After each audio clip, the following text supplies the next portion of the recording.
자신의 정치적 한계를 극복하기 위한 초강수, 바로 원나라 공주와의 결혼이었습니다. 전략 결혼이네요. 그렇죠.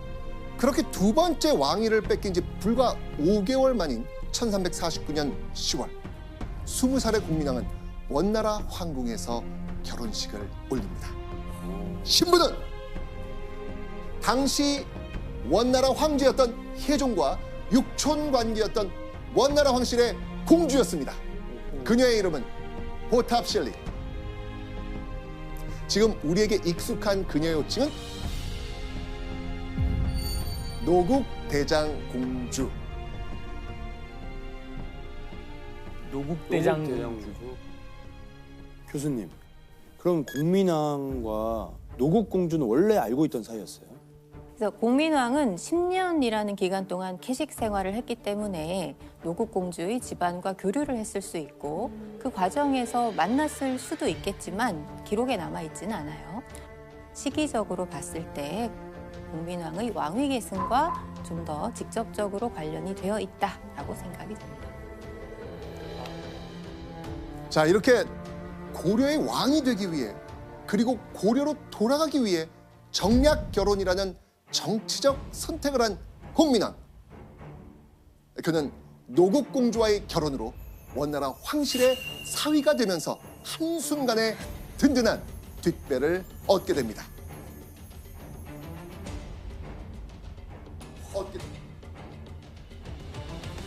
그런데 1351년 고려의 왕이 다시 한번 파위되는 사건이 일어납니다.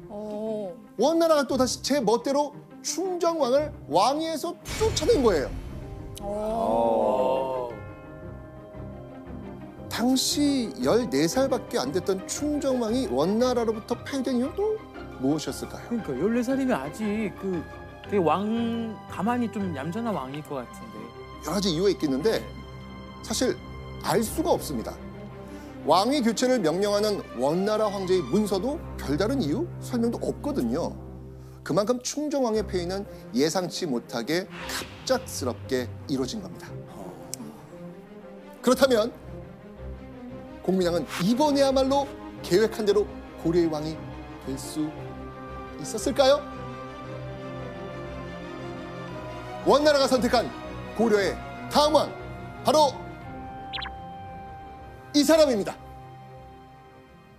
충정왕 이후 고려의 31대 왕으로 즉위한 인물, 바로 공민왕이었습니다.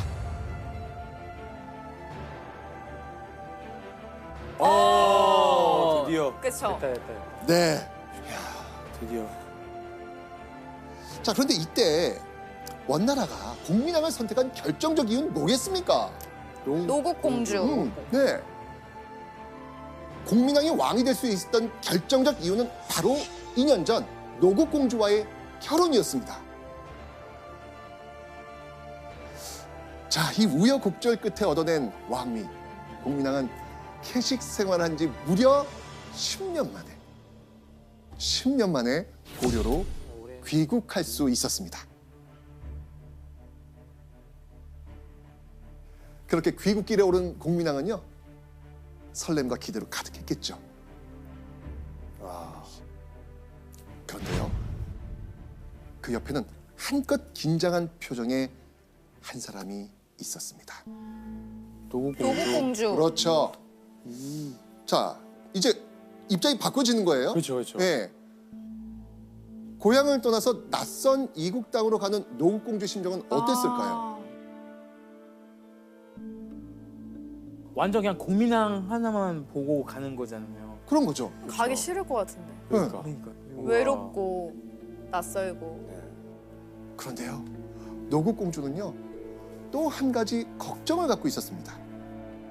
고려에 정착해서 공민왕과 잘 지낼 수 있을지 확신이 없었거든요. 무슨 이유 때문이었을까요? 왕이 기다리지 않고 먼저 들어갔다고 하여 또 욕짓거리를 하고 때리기도 하였다.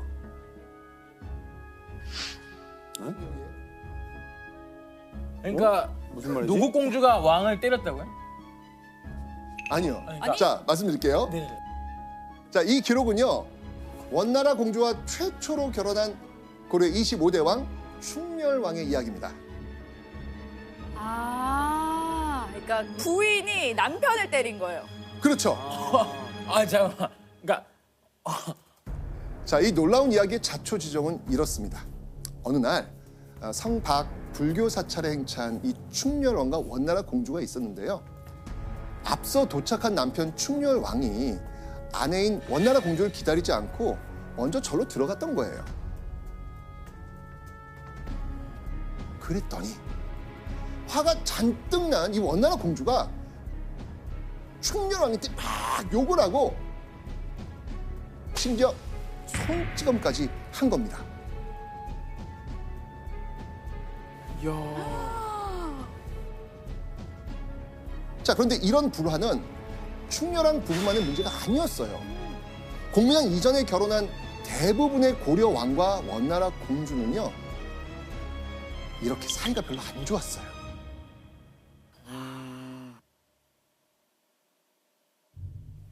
노국 공주는 자신 역시 불행한 결혼 생활을 하게 될까봐 너무나도 불안했을 겁니다. 자, 그렇다면 노국 공주의 이런 불안 현실이 되고 말았을까요? 아까 영정 사진 같이 올라온 거 보니까 그러니까 맞아요. 그런 사이는 그렇게까지 이렇게 너무 사이가 좋지 않아. 맞아요. 너무 좋으니까 말이. 아마 그런 일은 없었을 것 같은데 로미오와 줄리엣이라고 했으니까. 네, 아니었습니다. 노국 공주와 공민왕은요, 너무나 금실이 좋은 인꼬 부부의 모습을 보였습니다. 자, 그런데요, 노국 공주와 공민왕이 꽁냥꽁냥 이 부부가 될 수 있었던 이유 뭐였을 것 같아요? 기록을 한번 확인해 보시죠. 노국 대장 공주가 고려에 올 때 일용 기물과 간책과 서화 등의 물건을 배에 싣고 왔다.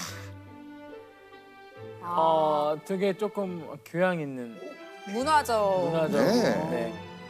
자, 그러면 남편 공민왕은 또 어땠는지 한번 보시죠.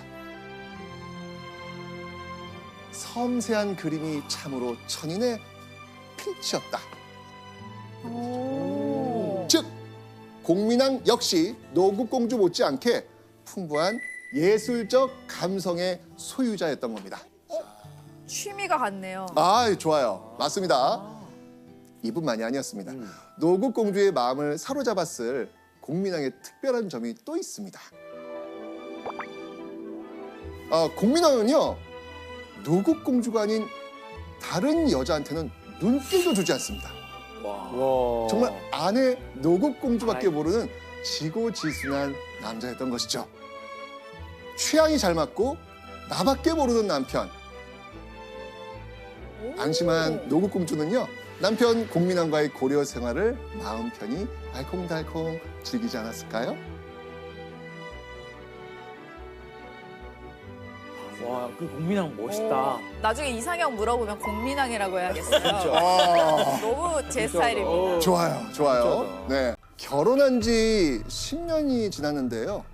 아이가 없으니까 결국 기다리다 못한 신하들이 제발 다른 부인을 더 맞이하셔라 간청했던 겁니다. 너무해요. 게다가 사실 공민왕은요, 후사가 너무 중요할 수밖에 없습니다. 왜냐하면 자신과 대립하는 세력들을 몰아내고 개혁을 지속하기 위해서 필요했던 것, 탄탄한 왕권의 기반이 되는 왕의 후계였던 것이죠. 자, 그런데 다른 부인을 드리라는 신하들의 요청에는요, 놀라운 점이 하나 있었습니다. 뭐야? 그들이 이렇게 간청한 대상은 바로 공민왕이 아니었습니다. 아, 부인한테 바로 부인 노국 공주였습니다. 그러니까 아마도 노국 공주에게 부탁한 게 낫겠다 싶을 만큼 공민왕은 또 다른 부인을 드리는 것에 완강히 반대했던 것 같습니다. 그럼 공민왕처럼 부인을 한 명만 둔 왕이 또 있었나요? 그러니까 왕실에서 후사는 매우 중요하기 때문에 일부 일처제인 고려 사회에서도 국왕들은 부인을 여러 명 두었죠. 하지만 공민왕처럼 특별한 정치적 상황도 없고 그러니까 후사도 없는데 10년 동안이나 부인을 한 명만 둔 경우는 없었다라고 볼 수 있습니다. 자, 그렇다면 이 요청을 받은 노국공주의 선택은 뭐였을까요? 개했을 것 같아요. 노국공주란. 그렇죠. 왜냐면은 개혁하겠다는 거를 이어나가려면은 노국공주가 생각해도 자식이 필요하다고 생각하지 않았을까요? 그렇죠. 이제는 고려의 왕비니까요. 노국공주는요, 신하들의 요청을 받아들입니다. 아, 그렇게 공민왕은 노국공주와 결혼 후 처음으로 또 다른 부인을 드리게 됩니다. 노국공주는요, 공민왕을 위한 선택을 내렸던 겁니다. 자, 그런데 이 공민왕이 다른 부인을 맞아들인 이후에 노국공주가 평소와 다른 행동을 하게 됩니다. 과연 어떤 행동을 보였을까요? 공주도 다시 후회하며 음식을 먹지 않았다. 아, 아, 너무 슬프다. 와, 이 글 짧은 글에서 음. 그때 그 결정을 할 수밖에 없던 순간과 그 뒤에 어떤 마음으로 지어 있는지를 또 눈으로 지금 뭘 보고 있는지가 다 느껴져요. 그죠? 막상 사랑하는 남편에게 또 다른 부인이 생기자 노국공주는 자신의 선택을 후회했다고 합니다. 자, 이제 그럼 공민왕, 이렇게 맞아들인 또 다른 부인에게서 아들 볼 수 있었을까요? 보통 드라마라 하면 한 3명, 4명 막 나와요. 공민왕은 네. 새로 들인 부인과의 사이에서 아이를 낳지 못합니다. 그래요? 네, 그래요? 잠깐만요. 그러면은 그럼 이거 이 노공주 들고 일어나야 되는데 이건 내가 문제가 아니라 이거 아니 그럼 신하들 너 아니. 신하 불러와. 이거는 내가 문제가 아니래. 이거는 뭐 이거 국민의 문제래. 그게 아니라 공민왕이 후궁을 들였는데 거들떠도 안 본 거예요. 맞아요. 공민왕은 또 다른 부인을 들이고는 노국공주에 대한 애틋함에 미안함이 더해져 더 잘해주기 위해 노력했던 것 같습니다. 중전에게 무안에서 혼이 났습니다. 무안해하실 게 뭐 있습니까? 제왕이 여러 후궁을 드리는 건 흉이 아닙니다. 난 여색을 밝히는 사람이 아닙니다. 여길 지나가려면 나부터 베고 가라 라는 결연한 의미였죠. 그런데 괴한들은요, 그 문 앞을 딱 가로막은 노국공주를 앞에 두고 어쩔 줄 몰랍니다. 왜요? 사실 괴한들에게는 노국공주를 죽일 수 없는 분명한 이유가 있었기 때문입니다. 이때 발생한 공민왕 시해 시도의 배경은 크게 2가지 정도로 추측을 할 수가 있는데요. 공민왕을 폐위하려던 원에서 사주를 했다는 것. 다른 하나는 당시 고려의 알력 다툼에서 밀렸던 김용이라고 하는 인물이 공민왕을 죽여버리고 원의 비호를 받으려고 했다라고 하는 2가지가 되겠습니다. 근데 그 둘 중에 어느 것이든 간에 이들이 원을 명분으로 해서 일으킨 일이었기 때문에 그 과정에서 원나라의 공주를 죽일 수는 없었겠죠. 대박이다. 공민왕을 해치려는 이들과 그들을 막아선 노국공주. 그야말로 창과 방패의 싸움이나 마찬가지였습니다. 그런데 그 순간 반란 소식을 들은 고려 군들이 흥왕사로 밀어닥친 겁니다. 공민왕의 털끝 하나 다치기 전에 제압된 반란군들, 말 그대로 노국공주가 온 몸으로 공민왕을 지켜냈던 겁니다. 공민왕이 고려에서 몰아내려고 했고 공민왕을 가장 위협했던 세력 바로 원나라였습니다. 하지만 결정적으로 공민왕의 목숨을 살린 존재 역시 원나라 공주인 자신의 아내였던 겁니다. 자, 이 괴한의 위협을 무사히 이기고 그렇게 노국공주 덕분에 목숨을 부지한 채 수도 개경으로 돌아올 수 있었던 공민왕.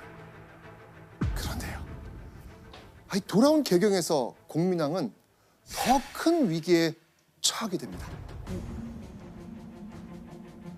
새 국왕 전하를 위해 목숨을 바쳐라. 공민왕을 왕위에서 쫓아내기 위해 전투가 벌어진 겁니다.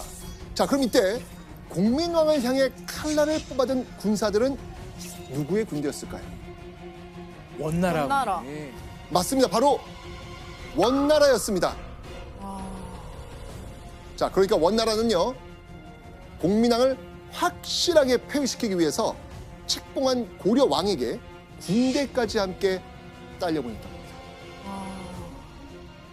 자, 그렇다면 원나라가 자기들 마음대로 고려 왕으로 세웠던 인물, 바로 공민왕의 삼촌뻘이었던 덕훈군이었습니다. 덕훈군은요, 원나라의 1만 군사를 이끌고 압록강을 건너 우주로 쳐들어옵니다. 공민왕 역시 자신을 지지하는 군사들을 총동원해서 맞서 싸웁니다. 지금 물러나면 패위, 그리고 곧 무엇입니까? 죽음이죠. 그렇죠. 죽음뿐이었으니까요. 덕훈군이 이끄는 원나라 부대와 공민왕이 이끄는 고려군의 피할 수 없는 전쟁이 시작됩니다. 그 결과는 어땠을까요? 고려군의 전술과 기세, 원나라 군대는요 거의 전멸됩니다. 고려군의 활약 덕에 공민왕과 노국공주 부부는 가까스로 왕위를 지켜낼 수 있었던 거죠. 자, 그렇게 원나라로부터 왕위를 빼앗길 수도 있었던 절체절명의 위기를 극복한 이 공민왕. 그런데요, 그런 공민왕의 이 고단함을 씻겨줄 희소식이 들려옵니다. 대체 무슨 소식이었을까요? 드디어 임신. 애기. 맞습니다. 우와. 결혼 15년 만에 드디어 우와. 사랑하는 노국공주가 임신을 하게 된 거예요. 와, 이거는 진짜 경사다. 경사다. 야, 그렇죠. 게다가요, 아들이라면 대를 이어 공민왕 자신의 뜻을 실현해줄 후계자이기도 했습니다. 여러분, 이때 이 공민왕과 노국공주의 심정이 어떻겠어요? 야, 이거 계속 진짜 있을 것 같아요. 웃기지 않아요? 다시 열심히 살아야 될 이유가 생긴 거네요. 그렇죠. 언제 또다시 닥쳐올지 모를 원나라의 위협이 기다리고 있지만 공민왕 부부는 태어날 아이를 생각하면서 잠시나마 행복하게 지냈을 겁니다. 자, 그리고 얼마 후 다가온 D-Day. 노국공주의 진군이 시작됩니다. 와. 노국공주의 출산이 이루어지는 방안에는요, 그녀의 비명이 울리기 시작했죠.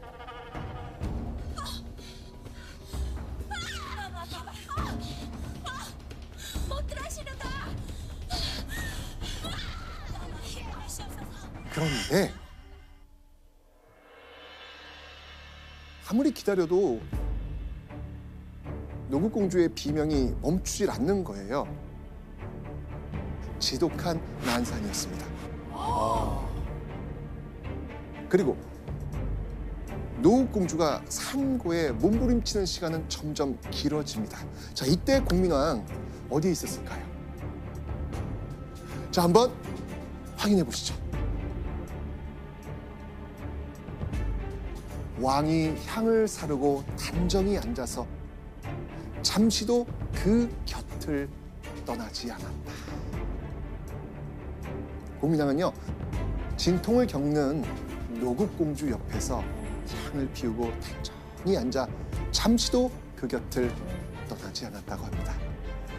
와, 진짜 간절한 거예요. 한 나라의 왕이기 이전에 한 여자의 남편이자 아버지로서 공민왕은 지푸라기라도 잡고 싶은 간절한 마음이었을 겁니다. 이런 공민왕의 이 간절한 마음, 하늘에 닿을 수 있었을까요? 그럼요. 그러니까 여기 좋은 사람, 좋은 부부한테 이렇게. 그런데 하늘은 공민왕의 간절한 마음을 끝내 외면합니다. 아니,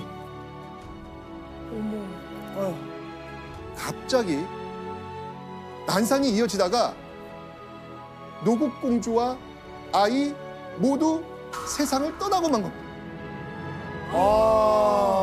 이런 일이. 가장 행복한 날이 될 줄 알았던 그날, 공민왕은 가장 소중한 존재를 모두 잃어버린 겁니다. 잠깐만 기다리세요. 내가 중전을 관성에서 꺼내드리겠습니다.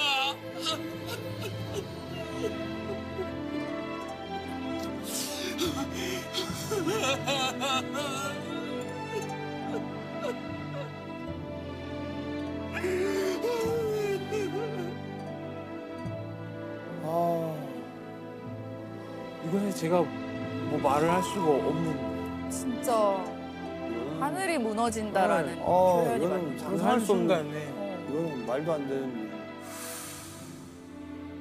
원나라에서부터 생사고락을 함께하고 언제나 자신을 지지해주던 노국공주를 잃은 공민왕은 슬프고 서러워서 어찌할 바를 몰랐다고 합니다. 그렇게 공민왕은 엄청나게 크고 화려한 노국공주의 무덤을 지으면서 신하들에게 이렇게 신신당부했다고 합니다. 이 부탁, 바로 노국공주 무덤 옆에 내가 묻힐 공간을 마련해 놓으라. 공민왕은 훗날 죽은 이후에도 노국공주와 함께하기를 소원했던 겁니다. 자, 공민왕이 죽어서 다시 함께한 노국공주와의 공간 확인해 보시죠.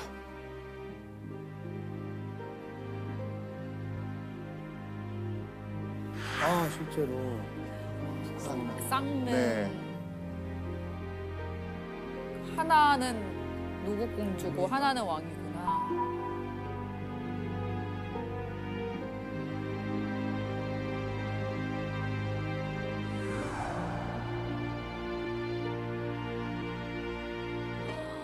와. 그런데요, 와, 안에까지. 와, 이 그림까지.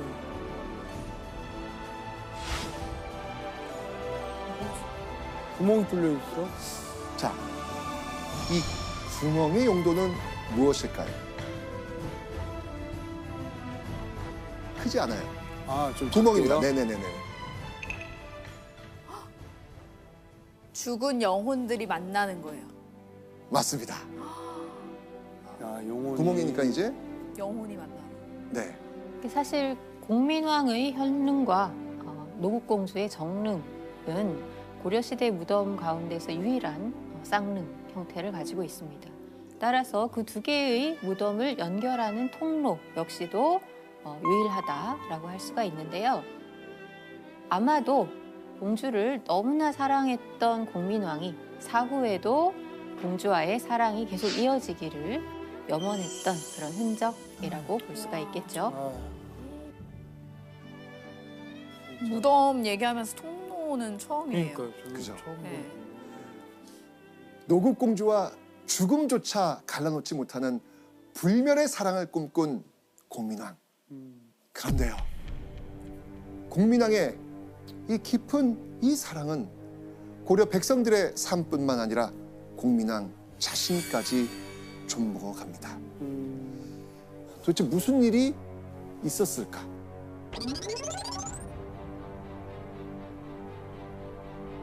어느 날 공민왕이 식사하는 모습을 본 신하들이요 충격을 금치 못합니다. 노국공주를 향한 간절한 그리움에 공민왕이 이상한 행동을 보이기 시작한 거예요. 자, 여기서 문제 나갑니다. 공민왕이 식사 때 보인 이상 행동은 무엇일까요? 이거 당신이 나가서 밥을 이게 어디로 먹는지 그 쏟고. 예, 흘리고.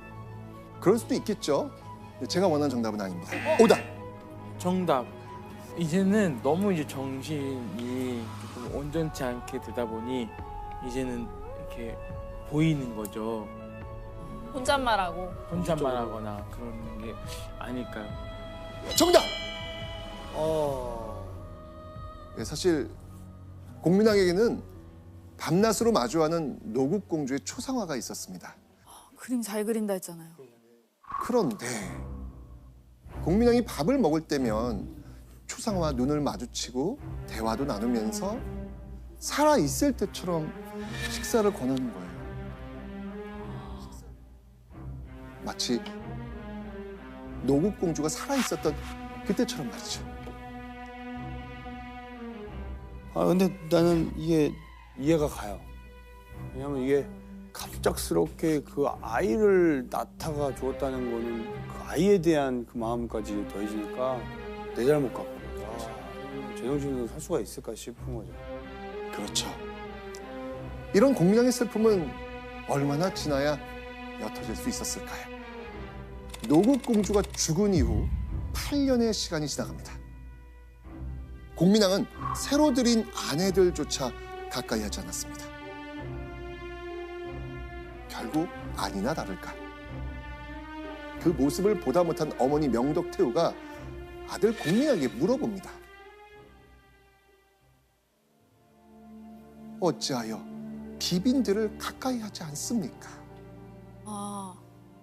이때 공민왕은 눈물을 톡톡 흘리면서 구슬픈 목소리로 대답합니다.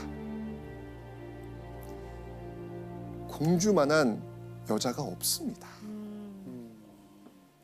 진짜 사랑했네. 노국공주가 죽은 지 8년이 지난 이때까지도 노국공주의 빈자리는 점점 커져만 가고 있었던 겁니다.